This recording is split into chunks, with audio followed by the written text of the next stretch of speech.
एक बड़ा अच्छा कॉन्सेप्ट है, distribution of alike objects in none one और मोर वेज।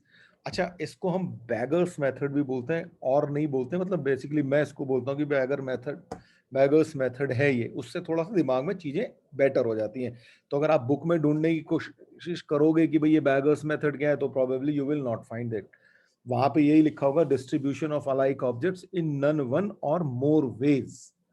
तो होता क्या है, मान लीजिए सिंपली वे में समझने की कोशिश करते हैं कि भाई हमारे पास कॉइन्स हैं, ठीक है, लेट्स से 10 आइडेंटिकल कॉइन्स हैं हमारे पास,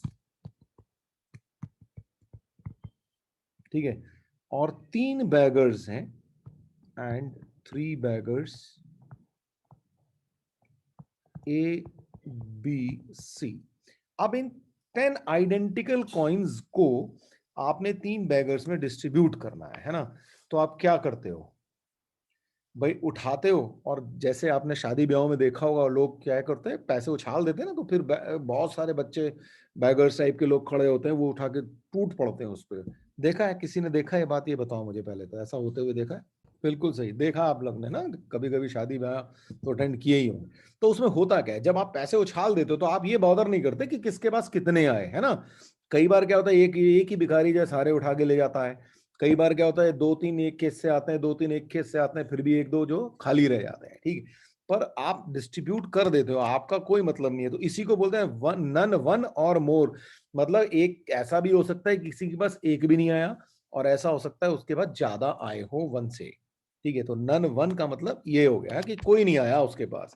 तो इस तरह के केसेस में एक बड़ा सिंपल सी चीज हम करते हैं, वो आप याद रखना। वो ये होता है कि हम जितने बैगर्स है ना, मान लीजिए हमारे पास 3 बैगर्स हैं, तो हम क्या करते हैं, टोटल 3 - 1 कर लेते हैं, ठीक है। तो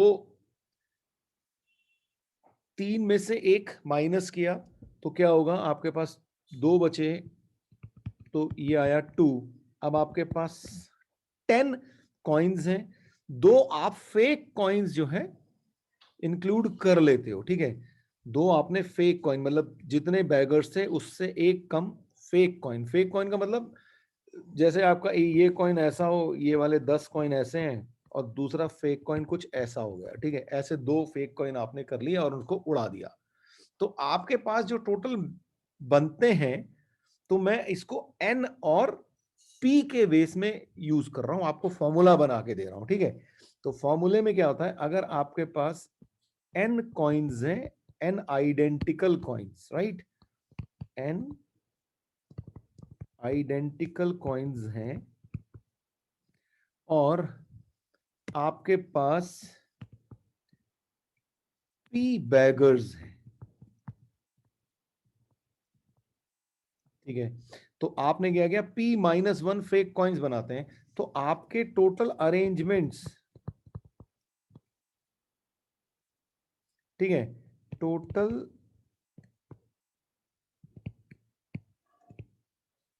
अरेंजमेंट्स और डिस्ट्रीब्यूशन, ठीक है। क्यों? क्योंकि आप अरेंजमेंट का क्या मतलब, आपने डिस्ट्रीब्यूट ही करे, बेसिकली उड़ा के फेंक दिए सारे ना, आइडेंटिकल है, आपको मतलब नहीं है किसके पास कितने जा रहे हैं। टोटल अरेंजमेंट या डिस्ट्रीब्यूशन जो है, उसका जो आंसर आता है वो ये आता है, देखो, एन तो टोटल कॉइन्स थे आपके पास, और पी बैगर्स थे, तो P-1 किया हमने, तो factorial n plus P-1 divided by factorial n and divided by factorial P-1। ये वो केस हुआ कि किसी के पास ऐसा भी हो सकता है कि एक भी नहीं आया, नन वन और मोर, ठीक। अच्छा, ये क्यों हो रहा है, ये तो वही है कि n अलाइक ऑब्जेक्ट्स में से n एक टाइप के हैं और P-1 एक तरीके हैं। ये हम ऑलरेडी, इस तरीके की चीज हम ऑलरेडी डिस्कस कर चुके हैं आपको, है ना। टोटल n ऑब्जेक्ट्स हो, P अलाइक एक टाइप के हो, Q अलाइक एक टाइप के, तो उसके लिए हम क्या करते थे, factorial n over factorial P into factorial Q। तो बस ये बिल्कुल वही चीज है। तो ये, और इसको मैं ऐसे भी लिख सकता हूं, n plus P-1 C p minus 1। तो अब आप याद रखना कि अगर आपके पास n आइडेंटिकल चीजें हैं और उसको आपको p लोगों को डिस्ट्रीब्यूट करना है, इस वे में करना है कि भाई किसी के पास 1 आए, 0 आए, 5 आए, n आ जाए, हमें कोई मतलब नहीं है उससे। हमने तो उठाया, डिस्ट्रीब्यूट कर दिया। मतलब आपको ध्यान में आना चाहिए, अच्छा शादी ब्याह में खड़े उड़ा दिया आपने सिक्के, ठीक। तो उसका तरीका क्या होता है, n प्लस p माइनस 1, यानी कि टोटल नंबर ऑफ, अरे आपके पास जो चीजें हैं वो और वो अलाइक हैं, प्लस जितने लोगों को आपने डिस्ट्रीब्यूट करी उसमें से एक माइनस किया, और देन सी पी माइनस 1, जितने लोग थे उसमें से एक माइनस कर दिया, ठीक। तो इस चीज को आप याद रखना। तो ये आपके पास हो गया। तो टोटल अरेंजमेंट ऑफ और distribution of n alike objects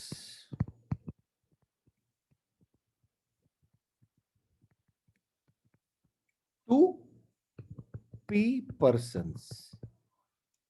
तो उसके लिए आपके पास ये फॉर्मूला आ गया, ठीक है। तो इसको नन वन और मोर भी कह देते हैं ना।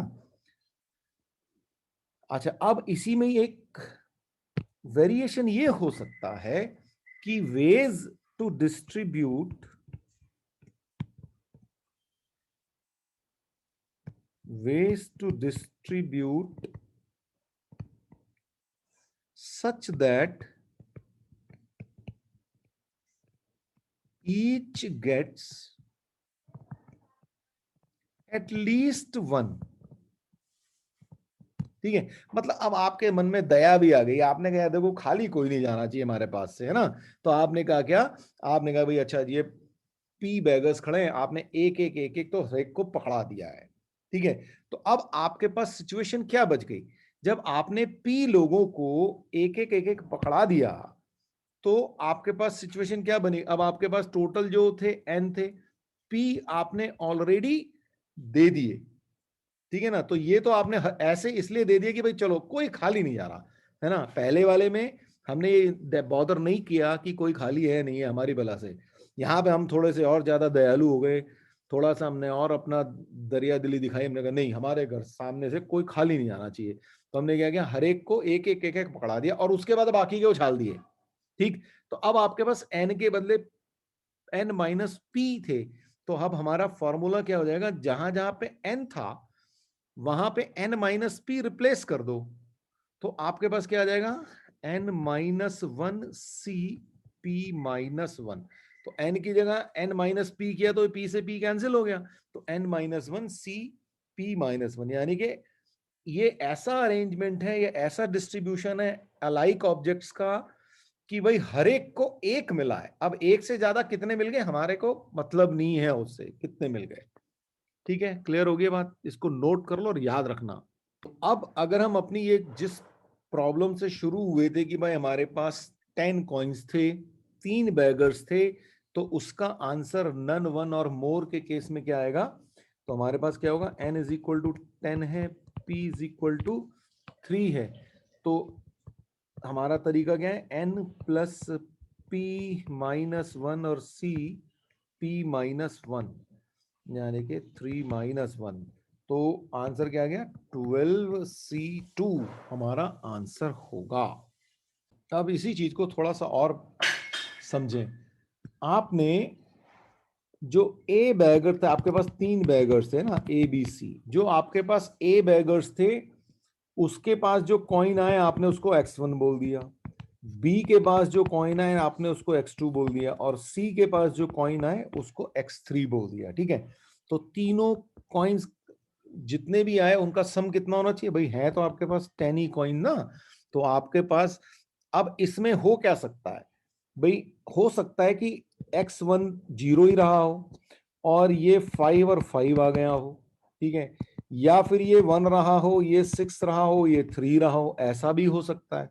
या ऐसा भी हो सकता है कि भाई इस 2 खाली बैठे रहे हो, है ना, और x1 x2 खाली हो और उसके पास 10 के 10 आ गए हो। तो ये अब देखो, ये अब आप समझो ये क्या है, हम कर क्या रहे हैं, ये बेसिकली हमारी जो इक्वेशन बनी x1 plus x2 plus x3 is equal to 10, इसके अलग अलग सॉल्यूशंस हैं ये, है ना। तो ये, और ये सॉल्यूशंस कैसे हैं, नॉन नेगेटिव इंटीजर सॉल्यूशंस हैं, ठीक है। कैसे सॉल्यूशंस हैं ये, नॉन नेगेटिव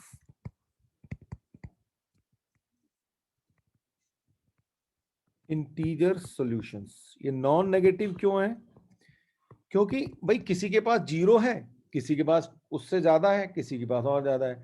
अच्छा, नेगेटिव नहीं हो सकता ना, नेगेटिव का मतलब तो तुमने बैगर से ही छीन लिया, ठीक। तो इसलिए ये नॉन नेगेटिव इंटीजर सॉल्यूशंस जो हैं वो ये हो गए। तो अब अगर मैं इसी चीज को जनरलाइज करने की कोशिश करूं, तो अगर मेरे पास x1 plus x2 plus x3 and up to xn is equal to, या p, हमारे पास p ले लेते ना, हाँ p बैगर्स ले लेते तो xp तक आएगा। तो वो हमारे पास क्या हो जाएगा, टोटल n कॉइन्स आपने डिस्ट्रीब्यूट कर दिए, तो non negative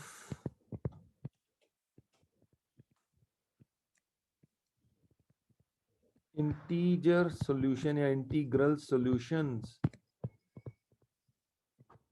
of this equation will be same, n plus p minus 1 cp minus 1। ये आपके पास एक तरीका और आ गया इसको सोचने का। लेकिन अब अगर हम इसके सिर्फ नेचुरल सॉल्यूशन की बात करें, ठीक है, natural solution of the above equation, तो नेचुरल का मतलब हर एक को एक एक मिला है। नेचुरल नंबर कहां से शुरू होते हैं, 1 2 3 4, 0 नहीं होता ना उसमें। तो इसका मतलब हर एक को आपने एक एक बांटा है एटलीस्ट। तो अगर हर एक को बांटा है तो उसका आंसर क्या आ जाएगा, n माइनस 1 cp माइनस 1। तो इस तरीके से आप सोच सकते हैं, और कई बार क्वेश्चन ऐसे भी आते हैं। तो अब आपको पता चल गया भाई, ये इस इक्वेशन के लेफ्ट हैंड साइड में कौन बैठा हुआ है, यहाँ पे बैगर्स बैठे हैं जिनको आपने अलग अलग कॉइन्स पकड़ा दिए।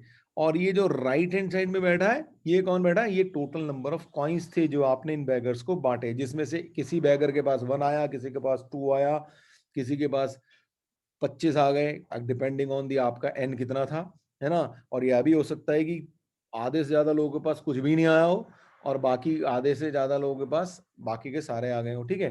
तो कुछ भी हो सकता है। तो बस अब ये चीज आप ध्यान रखना। तो मैंने बैगर्स मेथड इसलिए दिया, बताया आपको कि आपके तुरंत ध्यान में आ जाएगा, अच्छा ये बैगर्स मेथड की बात हो रही है जब इस तरह का डिस्ट्रीब्यूशन हो रहा है तो, और उसका फॉर्मूला आपके सामने तुरंत आपके दिमाग में आ जाएगा। तो अब आपके पास एक क्वेश्चन है, a self contains 6 separate compartments, number of ways in which 12 alike marbles can be placed in the compartments so that no compartment is empty। तो आपके पास 6 कंपार्टमेंट्स हैं और 12 alike marbles हैं। तो उन मार्बल्स को आपने हर एक कंपार्टमेंट में रखना है, ऐसे रखना है कि कोई भी कंपार्टमेंट जो खाली ना रहे। तो अब आपको जैसे ही ये सोचा, आपने के दिमाग में कहा अच्छा 12 कॉइन है या 12 मार्बल हैं, और उसको 6 बैगर्स को बांटना है। कंपार्टमेंट आपके कौन है, बैगर्स हैं। तो और ऐसे कैसे बांटना है कि हर एक को एक मिले कम से कम। तो आपका आंसर क्या होगा, फॉर्मूला मैंने आपको बता ही दिया, तो क्या आएगा, n माइनस 1 cp माइनस 1। तो वेयर n हमारा क्या है 12 और p क्या है 6। तो यानी कि 12 माइनस 1 तो 11 और c और 5, ये आपका आंसर। अब क्वेश्चन ये कि number of natural solutions of equation x plus Y plus Z is equal to 102। तो ये भी चीज हमने बात करी थी। तो इसमें क्या होगा, आपके पास n कितना हो गया, आपके पास n हो गया हमारे पास 102, ठीक है। तो n हो गया 102, और p कितना है, 3 वेरिएबल्स हैं, यानी कि 3 आपके पास बैगर्स हैं, और नेचुरल सॉल्यूशंस हैं, यानी कि हर एक को एक मिला होगा। तो इसका आंसर क्या था, फिर से n minus 1 C P minus 1। यानी कि 101C2 ये आपका आंसर। अब आपके पास क्वेश्चन ये है कि find numbers of non negative integral solutions of inequality x plus y plus z plus t is less than equal to 30। तो सबसे पहले तो आप ये सोचो कि भाई इसके सॉल्यूशन क्या क्या हो सकते हैं। अब इसका एक सॉल्यूशन क्या हो सकता है, मतलब अगर आप सोचो तो लेस देन इक्वल टू 30 है, यानी कि जीरो भी तो हो सकता है ना, 0 0 0 0, ये भी एक सॉल्यूशन हो सकता है। या आपके पास क्या सॉल्यूशन है, 2570 ऐसे, ये भी एक सॉल्यूशन हो सकता है। तो आपने करा क्या कि भाई 3 से 30 से कम कॉइन्स बांटने हैं आपको।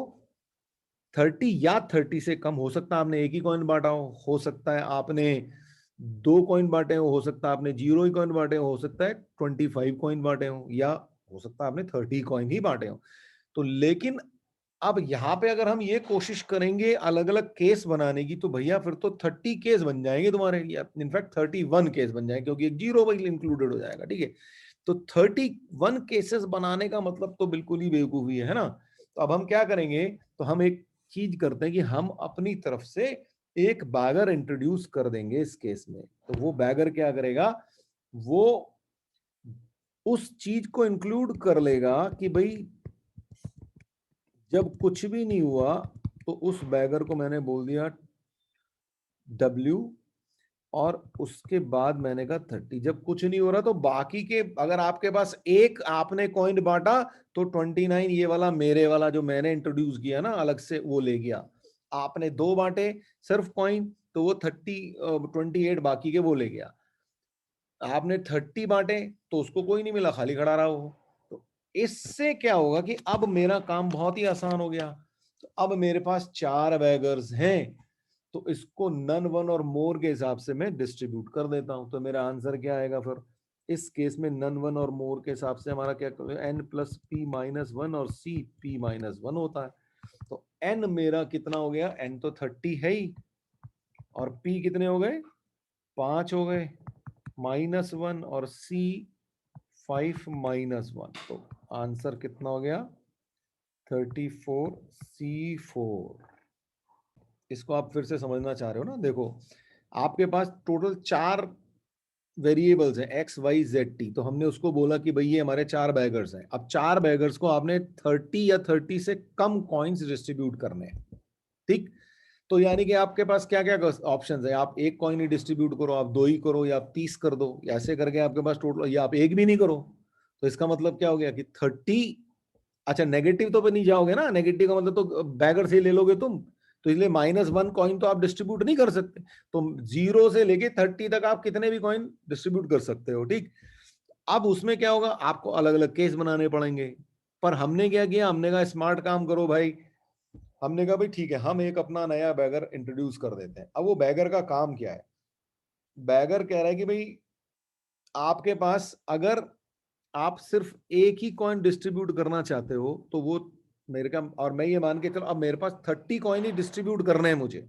ठीक है, मुझे 30 कॉइन डिस्ट्रीब्यूट करने थे, तो मैंने अगर एक ही किया, मतलब इन एक्स वाई जेड को और टी को मैंने एक ही बांटा, 4 लोगों मैंने एक ही कॉइन बांटा, तो बाकी के 29 कौन ले गया होगा, जो मैंने अपनी तरफ से किया।